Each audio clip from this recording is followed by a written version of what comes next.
আচ্ছা, এই কথাটা আমার ছেলে হওয়ার পর থেকে আমার 2-3 বার শোনা হয়ে গেছে।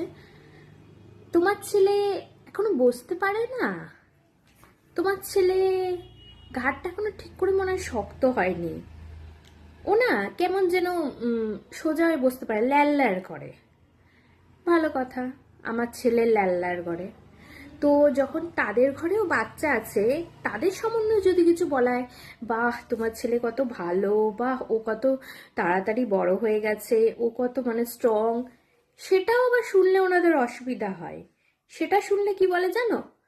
ও তো সারাক্ষণই শরীর খারাপ থাকে, ও তো সারাক্ষণ পড়ে গেছে তাই ওর মাথা এরকম, ও তো অনেক ছোটবেলায় মার খেয়েছে, ও তো অনেক পড়ে যায়, কেটে যায়, ছুলে যায়, ওর শরীরটাও খুব একটা ভালো থাকে না। মানে ওনাদের সন্তান না সন্তান, তাদের অসুবিধা হয়, তাদের নজর লাগে, তারা মানে ঠিক মতো সুস্থ থাকতে পারে না, তাদের অসুস্থ হলেই তাদের নজর লেগে যায়। আর আমার ছেলের কিছু হলে আমার ছেলে পারে না। বলছি কি, আমি তো আমার সন্তানকে, আমার ছেলেকে আপনাদের সন্তানের সাথে কম্পিটিশনে লাগাবো না। মানে কম্পিটিশনে বসাবার জন্য তো আমি আর জন্ম দিইনি যে হ্যাঁ কম্পিটিশন হবে, দেখি কিরকম হয়, কে জেতে কে হারে।